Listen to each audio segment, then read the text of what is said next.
జనావాసాలోనే ఇందిరమ్మ ఇల్లు మొదటి విడతలో 7,680 ఫ్లాట్లు. హైదరాబాద్పై ముఖ్యమంత్రి రేవంత్ రెడ్డి సమీక్ష. నగరంలోని నిరుపేదలకు ఉద్యోగ ఉపాధి అవకాశాలకు చేరువలోనే సొంతింటి కలను సాకారం చేసే దిశగా ప్రభుత్వం చర్యలు వేగవంతం చేసింది. క్యూర్ పరిధిలో చేపట్టనున్న ఇందిరమ్మ ఇళ్ల నిర్మాణంపై శుక్రవారం ముఖ్యమంత్రి రేవంత్ రెడ్డి ఉన్నత స్థాయి సమీక్ష నిర్వహించి జనావాసాల్లోనే గృహ నిర్మాణం చేపట్టాలని అధికారులను ఆదేశించారు. నిరుపయోగంగా ఉన్న ప్రభుత్వ భూములను వెంటనే గుర్తించి గృహ నిర్మాణానికి వినియోగించాలని స్పష్టం చేశారు.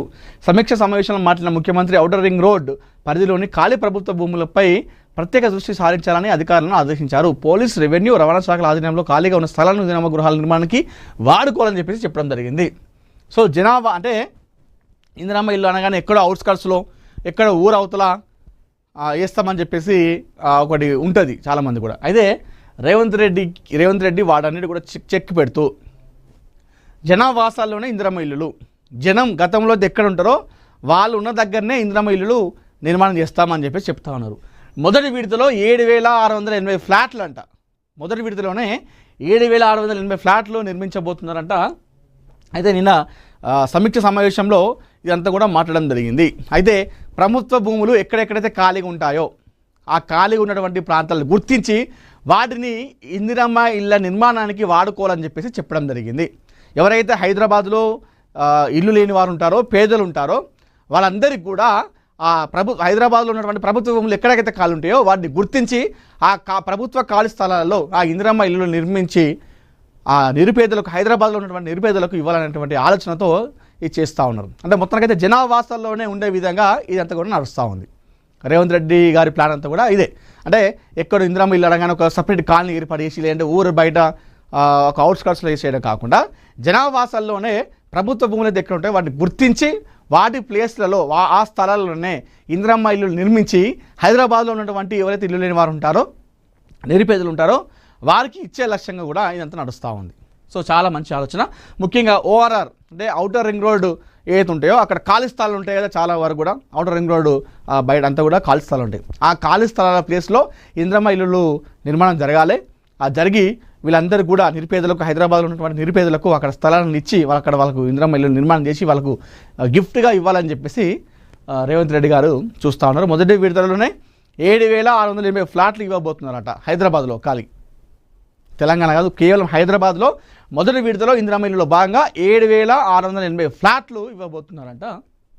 సో ఇది చాలా మంచి చేయడం జరిగింది. నిన్న ఈ సమావేశంలో శ్రీనివాస్ రెడ్డి గారు, మంత్రి పొన్నం ప్రభాకర్ గారు, అదేవిధంగా డీజీపీ గారు కూడా ఉండడం జరిగింది. ప్రధాన్పై నేడు ప్రధాని డిసిషన్. సీజేపీతో కేంద్రం చర్చలు. 2 డిమాండ్లకు ఓకే. ప్రధాన్ పెండింగ్. పరిష్కరించకుంటే త్వరలోనే సీజేపీ మరో జాతీయ స్థాయి ఉద్యమానికి పిలుపు. నేడు మరో విడత చర్చిస్తామన్న కేంద్ర మంత్రి నడ్డా. ప్రధాని మోడీ అధ్యక్షతన కేంద్ర కేబినెట్ భేటీ. 10 ఏళ్ల జైలు, 10 కోట్ల వరకు జరిమానా. కేంద్రం ఉక్కుపాదం. లీక్లకు చెక్ పెట్టే బిల్లుకు కేంద్ర కేబినెట్ ఆమోదం. ధర్మేంద్ర ప్రధాన్ రాజీనామా లోడింగ్. సీజేపీ వ్యవస్థాపకుడు అభిజిత్ దీప్కే. సో కేంద్రం తగ్గుతూ ఉందని చెప్పేసి మనం అనుకోవచ్చు. సో జంతర్ మంతర్ దగ్గర సీజేపీ ఆధ్వర్యంలో ఎంతోమంది విద్యార్థులు, నిరుద్యోగులు అక్కడికి వచ్చి ప్రొటెస్ట్ చేస్తూ ఉన్నారు. అయితే ఇది చాలా ఉధృతం అయిపోయింది. దేశవ్యాప్తంగా ప్రతి రాష్ట్రాల్లో, ఆయా జిల్లాల్లో విద్యార్థులు అందరూ బయటకు వచ్చి వాళ్ళు నిరసన వ్యక్తం చేస్తూ ఉన్నారు. అయితే ఈ సెగ అనేది ఢిల్లీ కేంద్రంలో ఉన్నటువంటి పార్లమెంట్ వరకు పాకింది, ప్రధాని మోడీ ఇంటి వరకు కూడా పాకింది. కాబట్టి సో కేంద్ర ప్రభుత్వం దీనికి సానుకూలంగా స్పందిస్తూ ఉంది. కాస్త ఒక బ్యాక్ స్టాప్ వేసిందని చెప్పుకోవాలి, ఒక వెనకడుగు వేసిందని చెప్పుకోవాలి. మొన్నటి వరకు కూడా లాఠీ చార్జ్ అని చెప్పేసి అది అని చెప్పినప్పటికి కూడా సో ఇది చాలా ఉగ్రరూపం దాల్చడంతో వెనక్కి తగ్గారు కేంద్ర ప్రభుత్వం. అయితే ప్రధాన్ రాజీనామాపై ఈరోజు డిసిషన్ తీసుకునే అవకాశం ఉందంట. ప్రధాని మన రాజీనామా చేయాలా, చర్యలు తీసుకోవాలా అనేటువంటి దానిపైన ఈరోజు ప్రధాని నరేంద్ర మోడీ ఒక డిసిషన్ తీసుకునే అవకాశం ఉందని చెప్పడం జరిగింది. సీజేపీ పార్టీతో ఇప్పటికే చర్చలు జరుగుతూ ఉన్నాయి. బీజేపీ కేంద్రంలో ఉన్నటువంటి నాయకులు అమిత్ షా కావచ్చు, అదేవిధంగా నడ్డా కావచ్చు, చాలామంది కేంద్ర మంత్రులు సీజేపీ నాయకులతో వెళ్ళి వాళ్ళు చర్చలు జరుపుతూ ఉన్నారు. అయితే 2 డిమాండ్లకు ఒకే చెప్పారు. ఆ ప్రధాన్ ఏదైతే రాజీనామా ఉందో అదొకటి పెండింగ్ ఉంది. అది కూడా ఈరోజు ప్రధానమంత్రి నరేంద్ర మోడీ ధర్మేంద్ర ప్రధాన్ రాజీనామా పైన ఒక డిసిషన్ తీసుకోబోతున్నారు. ఒకవేళ ఇది సొల్యూషన్ చేయకపోతే, మా డిమాండ్లను నెరవేర్చకపోతే వచ్చేటువంటి రోజుల్లో జాతీయ స్థాయిలో ఇంకా మరింత ఉద్యమిస్తాం. ఈ చిన్నపాటి ఉద్యమానికే అతలాకుతలం అవుతుంది కేంద్ర ప్రభుత్వం, ఇంకా మరింతగా చేస్తాం జాతీయ స్థాయిలో అని చెప్పేసి చెప్తా ఉన్నారు సిజేపీ నాయకులు. పేపర్ లీక్ ఘటనలతో దేశవ్యాప్తంగా నిరసనలు చెలరేగుతున్న నేపథ్యంలో కేంద్ర ప్రభుత్వం కాంగ్రెస్ జనతా పార్టీ మధ్య చర్చలు జరిగాయి. ఈ చర్చల్లో 3 ప్రధాన డిమాండ్లను కేంద్రం ముందు ఉంచామని సీజేపీ పేర్కొంది.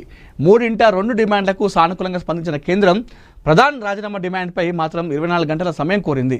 శనివారం మధ్యాహ్నం మరో విడత చర్చలు జరగనున్నాయి. ధర్మేంద్ర ప్రధాని రాజీనామా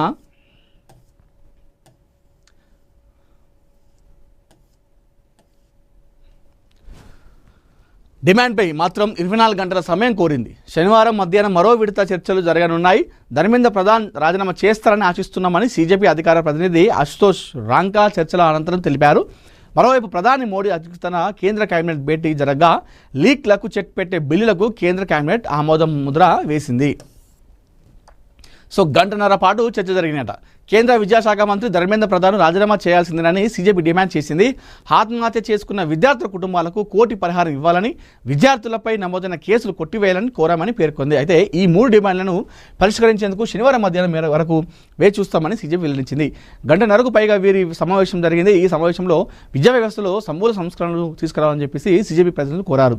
ఈ మేరకు కేంద్ర మంత్రులకు వినతి పత్రం అందించారు. పరిహారం కేసుల ఎత్తివేతకు కేంద్రం సానుకూలంగా ఉందన్న సీజేపీ ప్రతినిధులు ధర్మేంద్ర ప్రధాన్ రాజీనామా చేసే వరకు ఉద్యమం ఆగదని తేల్చి చెప్పారు.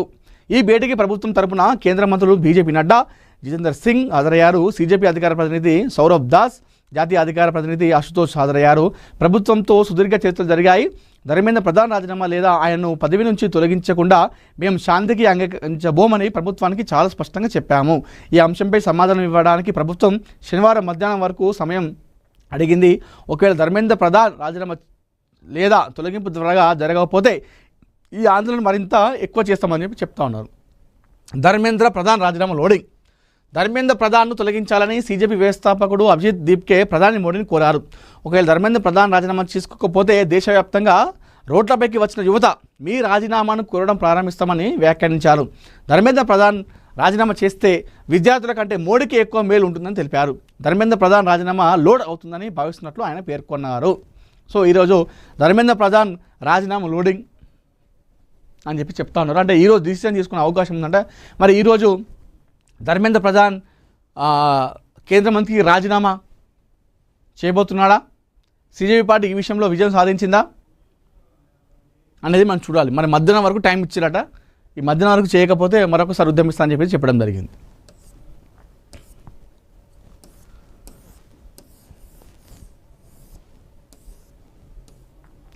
సింగరేణికి 10 ఏళ్ల రోడ్ మ్యాప్ సిద్ధం చేయాలి. ఉప ముఖ్యమంత్రి బట్టి విక్రమార్క ఆదేశం.